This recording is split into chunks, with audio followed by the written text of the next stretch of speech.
If you are selling some stocks with an interest, it's considered as your income, your capital gain income. And that means you have to pay taxes in Germany. In this video, let's discuss when you need to file the tax report to the tax authority in Germany, how to do this, where you actually can provide all this information, what is the tax rate for your capital gain income, and is there any allowance or any exception how to decrease the amount of money you pay for the taxes for your capital income. And at the end of this video, I also want to share with you more practical example with simple numbers so you can actually understand what it does mean to pay the taxes on the capital gain. And if that sounds interesting to you, stay with me. And let's go straight to the first question. When do you need to report your capital gain and file the tax report? And first of all, let's understand what's actually a capital gain. If you sell any ETFs or any stocks, or you sell a business or any real estate property, regardless where is it in Germany or is it outside of Germany, you considered to receive the capital gain.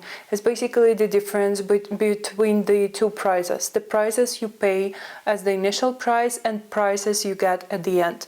The difference between those two numbers actually calculates or represents your capital gain. Regardless how much time you hold those stocks or business or ETFs in your portfolio, you need to pay the taxes on this capital gain. And by the way, there is still one very positive point on that. Basically, everyone who is trading Bitcoins right now, they don't pay the taxes. But for all other investment, we actually have to pay the tax. And in Germany, it is the 25% on the capital gain. As I said, based on the difference between the initial price per stock, if we are talking about stocks, and the price that you sell your stock, you get the delta, actually the difference and the interest that you got out of this successful or maybe not that much successful investment. This amount of money you have to always divide on quarter, and one of this quarter will go for the tax office to pay your taxes.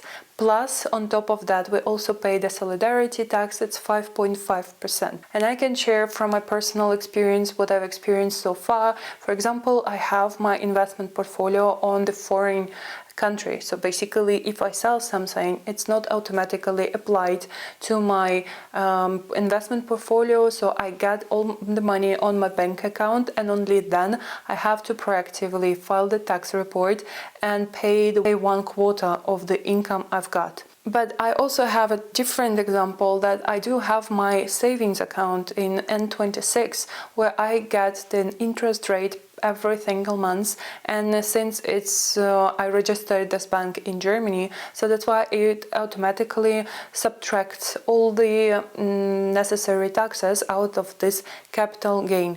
Important to remember that you may go even in minus if you, for example, sell the stock to less value than you purchased that. So that's considered as the capital loss, and you can also declare that in the tax file report and then keep that balance. So that's why I urge you to always have the transparent data stored somewhere on your local PC to have all the information about the stocks, when you purchase them, what was the initial price, and when you sell them, what was the final price to sell. Is there any allowance or exception how you can actually reduce the amount of taxes paid for your capital gain? Indeed, we do. In Germany, 1,000 euro for the single person and 2,000 euro for the married couple. That's the allowance that actually can go tax-free for the capital gain. Everything that sits on top of this amount of income has to be paid with the taxes.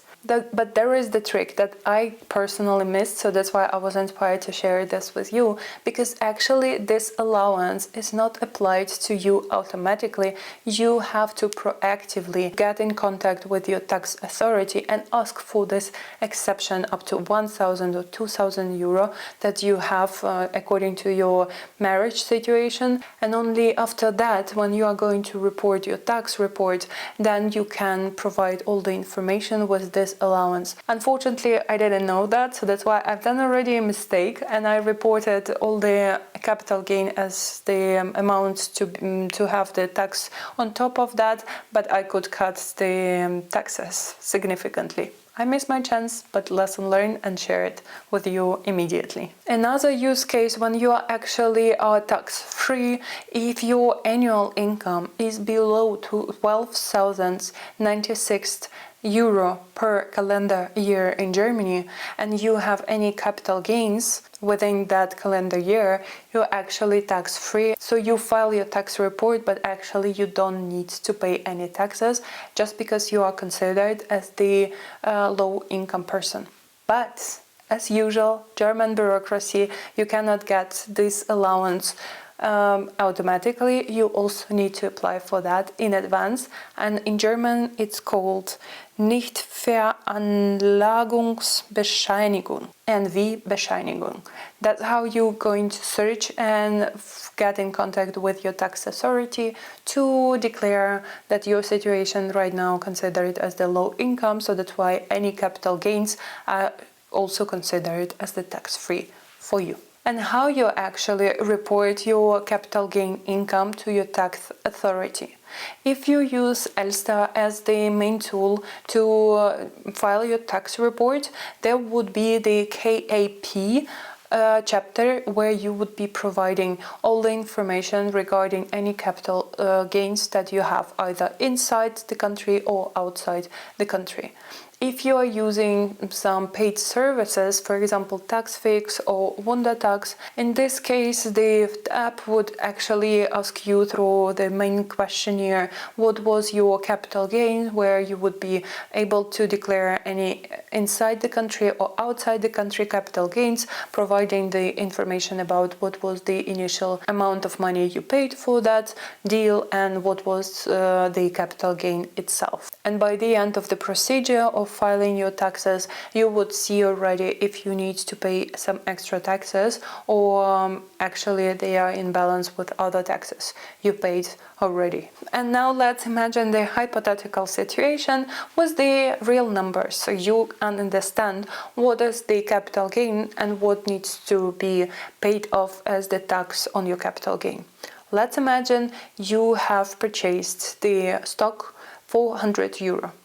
After some time, you sell that stock for 150 euro. So basically, your capital gain is the difference you got out of this deal, so 50 euro. Now this 50 euro, aka capital gain, became a subject for the taxes, and you need to pay 25%. It means 12.50 euro. Plus 5.5% for the solidarity tax. In this case, it's going to be 2.75 euro.